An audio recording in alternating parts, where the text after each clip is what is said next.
Hello everybody and welcome to ICY, Journey into the White Wasteland. This game is available on Steam, just came out today? I think it just came out today. I noticed it a couple weeks ago. I like to follow RPGs. I'm always hungry for more RPGs. This is not a traditional RPG in the sense of the style of RPGs that I play, but it's more story-based. I mean, you get to make a character, your stats, you level up and stuff like that. That's all there.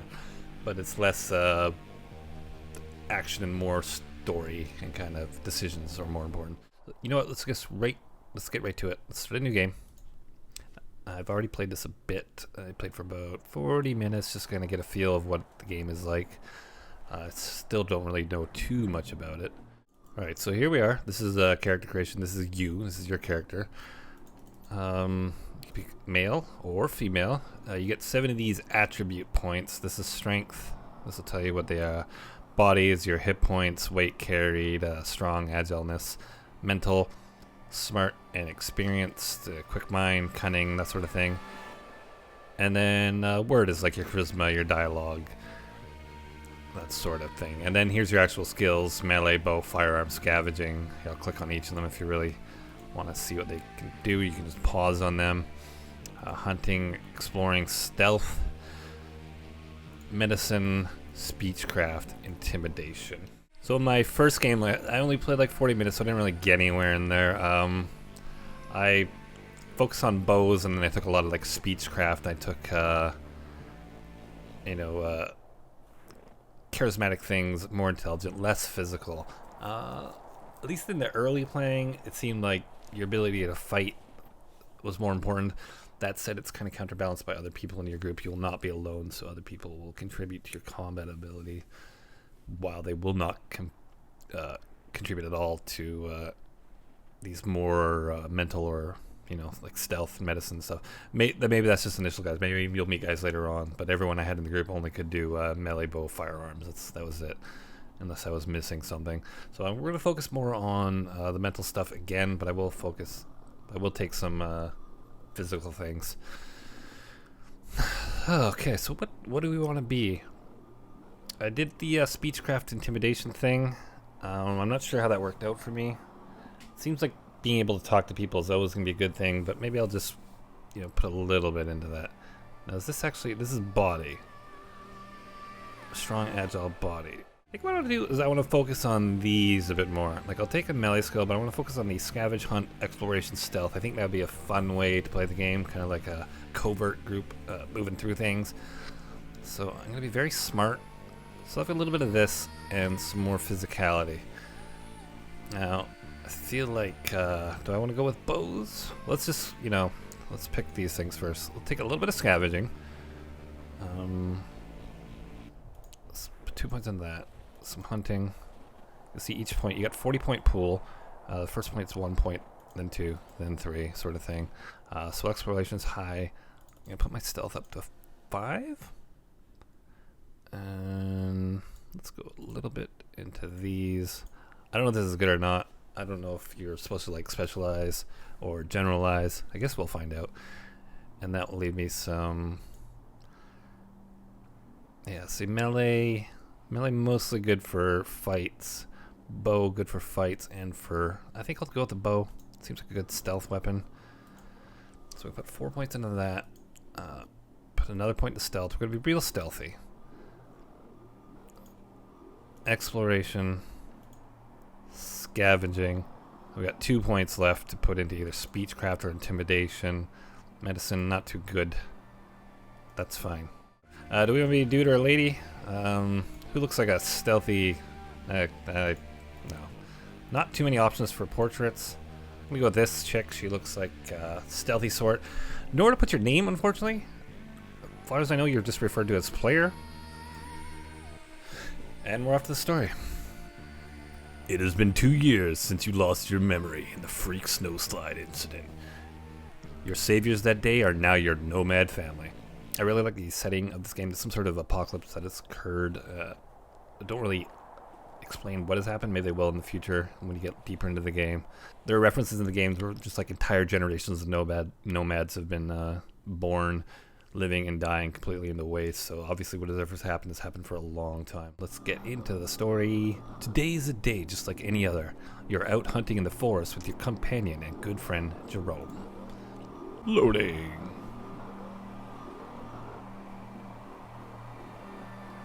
Loading. Here we go.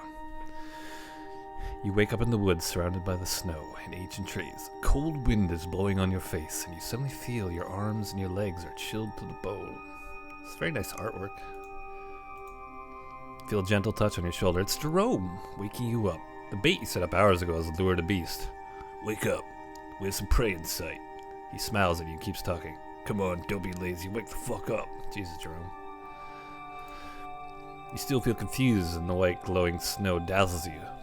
But you soon manage to get on, I can't read, I'm sorry. Get on your feet. The old man is watching with a friendly smile, just waiting for your brain to start working again properly. And now I got my dialogue choices. Give me a second. Why did I come? Don't be annoying. I don't even know why I came with you. Oh, that seems rude. What's up? What's up, Jerome? Look at that majestic deer. Today might be our lucky day. Let's wait for it. Let's wait for it to come closer. The deer gets closer, lured by the bait you placed some hours ago. It's truly majestic. It's a truly majestic beast, and it can provide food for several days. We can let Jerome shoot, or we can shoot ourselves. I say we shoot ourselves. We got a bow. I'll take the shot. Jerome smiles as he lowers his bow. It's all yours, but if you miss, I may shed many not so manly tears. Nice. You slowly draw your bow, pointing the arrow directly to the deer's head. You hold your breath, stabilize your aim, and then shoot. It's a perfect shot, and the deer falls in the snow with a muffled sound. Pow. Boom. Headshot. Nice fucking headshot. You see? That's why I wanted you to come with me. Let's go grab our dinner. Jerome starts walking towards the deer carcass. Jerome swears a lot. You get closer to the deer. The majestic beast is dead, and it will provide days of food to your family. Let's get our dinner home. He looks up at the sun. It's not even noon. Heck, we'll have something else for us to do. You can be sure of that. You tie the deer to the strong pole and you head back to the camp. Jerome talks all the way back, still a little excited about what you bring. He's like, oh, that's majestic fucking deer. It's amazing. Alright, and this is the movement screen here. Right now we're limited to this area, but once we get out of this kind of tutorial thing, we will be able to do more of the map. Let's go over the quick nitty-gritties here. This is the, I guess, your diary / quest journal. This is the stuff you have on you. I have a gun. I feel like I should put that gun on. Boom. And I'll put this coat on. Boom. And I got all these dynamite and smoke grenades for things. So there's that RPG element. That's cool. This is you. Obviously, this is just a character we just made. I am known as player. There's this section here. I don't know what it's for. Maybe it's something to be implemented later. You see the XP thing? This will go up and I'll be able to increase these things eventually. This is your party. It's just Jerome. He's very good at fighting, obviously. And that's it for now. And this is, I think, the amount of medicine we're carrying. This is how many days of food I believe we have. Or maybe shares of food, fuel, ammunition for special encounters. Let's continue on. This pin is where we're going. I think that's where our camp is. Off we go. You're able to see the tents of your camp from a distance. You follow Jerome, then drop the deer on the ground. Well, we're going to eat fucking... Well, we're going to eat fucking deer for dinner. Jerome smiles and puts his hand on your shoulder. Jerome, again with the swearing, we need to talk about your potty mouth, Jerome. Well, suddenly Goran appears behind you. You brought back a week's worth of food. Goran, where are the others? You see Hector coming out of his tent. He doesn't seem to be too well. They're hunting south of here. You know Irma, she simply can't stand doing nothing. What should we say? Say nothing. You look sick. I'm fine. Hector coughs a couple more times before speaking again. It's just a cold. It won't kill me. Well, this deer's gonna chop itself into pieces. Let's get started. Maybe we'll have time for another run. Fuck. Let me do that. I'm stuck here anyways. My ankle still hurts, so my ability to walk around is still limited. That's very descriptive. Thank you, that guy. Go for another run. Try to get as much food as possible. There's a long road ahead, and I don't want to lose time every fucking day hunting.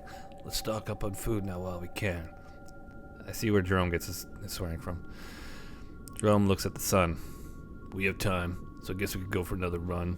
Alright, so now I get to decide, well, maybe we need some rest? Maybe you need some rest, Jerome. You should be careful at your age. Don't think Jerome would go for that. I'm ready. Now that we have a choice, at least we'll go. I'm ready. Good soldier. Just don't fall asleep this time. I'm the old one. I'm the one allowed to randomly go to sleep. Come on, let's go. You take the lead this time. Alright, so now we're kind of more into the tutorial thing. So we head to a forest area. Anytime you get to a forest area, you can hunt. So let's go to the pen, and I will show you how it works. Tutorial, hunt. Get to the area, click the button. That's simple. Okay. You're relatively open. It's easy to walk around. Now, every corresponding action has a length of time. The faster you do it, the higher the risk because you're taking less time. So, anything I've learned from survival games, it's always best to take the conservative approach. Conservative means living longer. Sure, there's the risk-reward thing, but I'd rather have a 40% risk and to live. You encounter a small clutter of links. Okay. Use a bow and arrow. Use the gun. Surround the lynxes and attack them. I think it's a melee thing. I don't know about punching lynxes, so let's just go with our bows. We know we're good with those. You successfully kill some lynxes. Continue. You're moving to the bushes to take care of the lynx when another one jumps out of nothing. Like nothing. Not even like a bush, just nothing. He appeared. I could use a bow. We could shoot with a gun. We could move back. Let's get him with the arrow. That's our thing. That's our go-to move. Oh my god. You and blank got 14 damage. So I guess just me. I've been hurt pretty hard. Pretty much. A lot. But we got a lot of food, and we got some of these furs, which I think we'll be able to trade later. So let's take everything and move on from our hunt. So now if you look at me, I'm hurt. And Jerome is fine. Let's move back to the camp with our food. We've killed lynx. Obviously, lynx is fucking delicious. Finally, I really need some rest. You take a glance at the camp. Your companions are talking and taking care of dinner. Looks like everyone made it back safely. What a world to live in. Basically, just imagine you're up in the mountains all the time. That's what it seems like. It's just snowing and cold, and you need fires, and just as, I don't know. It looks like it would be a hard life. Gordon approaches you. So, how did it go? I'll say not too bad. You know, I got a little scratched up, but I'm fine. Not too bad. Come near the fire. Come near the fire. Dinner is almost ready. You'll need it for tomorrow. Hector seems to be eager to move as soon as possible in the morning. You take your gear near the fire while the others greet you. Irma, Goran's wife, starts giving plates of cooked meat to the group. Irma. Yeah. I think I'm definitely the hotter of the two of us. So I'll be thankful to our hunters for the meat we're about to eat. Hector coughs after speaking. Will you tell us where we're headed? Not far from here. Tomorrow we'll go scavenging in the town nearby. I hope to find something useful for our upcoming travels. Okay, Hector. No, I mean, where are we going to end up after this long run? Where will we spend the winter?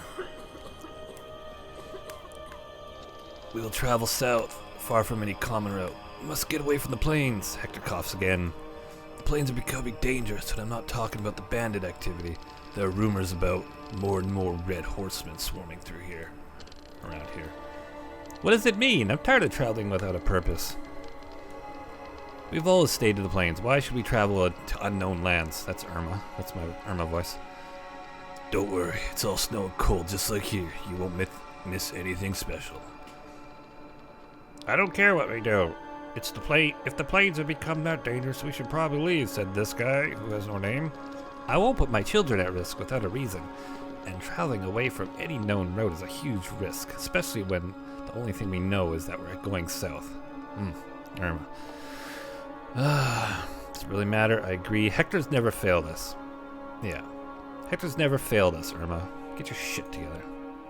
I had the right to know where me, my husband, and my children are going to end up. South is not enough. There's no need to worry about that. We've already been south of here. Jerome turns to you. Do you remember where we found our friend? We're getting close to that area. Oh.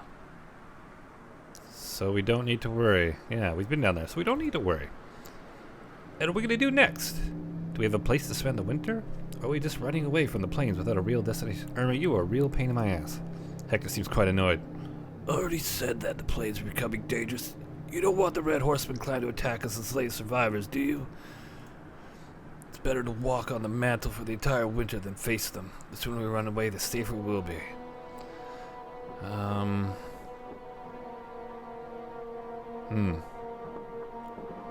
we have no choice. We'll figure out what to do.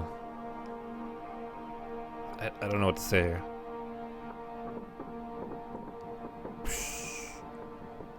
So we have no choice. So we have no choice.